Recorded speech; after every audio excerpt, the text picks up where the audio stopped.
Hey, how's it going? This is DC Washington. Yeah, it's kind of bar talk, but I thought I'd talk about something else for a quick moment instead of bar talk. I'm a bass player, some of you already may know that. And I know a lot of these YouTube videos that we see don't show you a how to on cleaning your bass up. And you want to clean your bass up after you change the strings. And you also want to check the batteries also so that you have a fresh sound, a good sound nice and powerful, nice and clean. So I thought I would go over that real quick. Hopefully I don't take up no more than 30 seconds of your time. But right now what we're doing is we're gonna clean up this Fender bass Ultra, and I've started putting some oil on it. On the fretboards, you want to make sure that the oil has a nice way of seeking in, because a lot of times, if you're an experienced bass player, when you do those pitch bends, if you know what I mean by pitch bends, you hear a nice ring in the songs when you're playing slow songs or fast, and you're able to bend those notes a little bit. You can hear it and feel it, And if your bass is dry and doesn't have any oil on the fretboard, and it just you ain't never oiled it down, it's just gonna be a real hard woody type sound. It's not gonna be warm at all. It's not gonna flow. So reason why I'm making this video, sure, everybody knows how to clean the frets and everything. Everybody knows how to do that. I got some oil. I'm gonna clean it to the fret. But what I'm saying is, you want to take your fingers and push right down into where you like a nice soft cloth where you can feel through it, and take your fingers and where you can feel that wood, and then you'll feel some type of little grit, because if you play as hard as a lot of good musicians, you're sweating.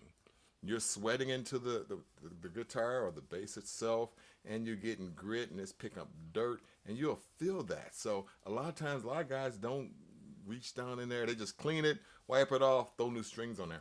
But what I'm saying, what you need to do, what you want to do is feel between here and feel it till it feels nice and smooth. Trust me, your bass will love it. You'll love it. You'll get to know your bass. And I'm not doing anything kinky. I know some of you guys are out there thinking something crazy. Who knows? But just really get into that portion where you can make that nice and smooth, where so you don't feel no grit, or no grime, no dust or dirt.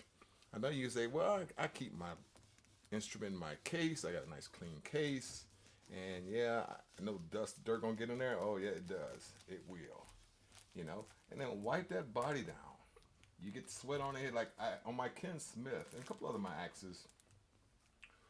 I've sweat on it so many times, and I wipe them down, but it does some good, but doesn't always do a lot of good, and it leaves marks. But a lot of times, don't knock it, because when people buy your bass or your guitar, they like the marks on there because it shows, makes it look like to them that's been played and it's well broken into. Well broken into.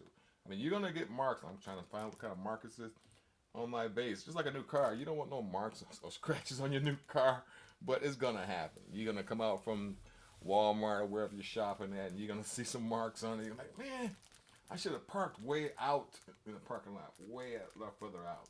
But the more you take care of your instrument, of course, the longer it's gonna last. But when you give it some care, and I think not only does it sound better, but you ever notice when you wash your car and you finish washing the car through the car, you take your car through the car wash, make sure you clean the back of the neck and everything too. That's where you slide them down at. When you come out of the car wash, and it's just me, maybe you. I mean, put on the comments below if it's you too. Doesn't it feel like your car rides better? I don't know. I've heard other people talk about it. You know, I've heard people say it. And I just think when you clean your bass and you actually dig down there and really try to make sure your bass is nice and clean, and it just feels better because you know that you took the time out to show it some love. You took the time out to get in there and make sure that it's nice and clean and it feels good when you get ready to play it. So that's all I wanted to say. I ain't want to say a whole lot of things. Maybe I'll make some more YouTubes about some other things that I do when it comes down to cleaning or placing strings on a bass, or what type of strings I use and things of that nature. But I just want to say the most important thing is really to get down in the fret and feel the fret. feel it for any debris or dust or any buildup, and you want to try to kind of get rid of that, kind of wash that out. That's all I'm saying. That's all I'm saying. That's all for now. I'm DC Washington. This is Bar Talk. All right.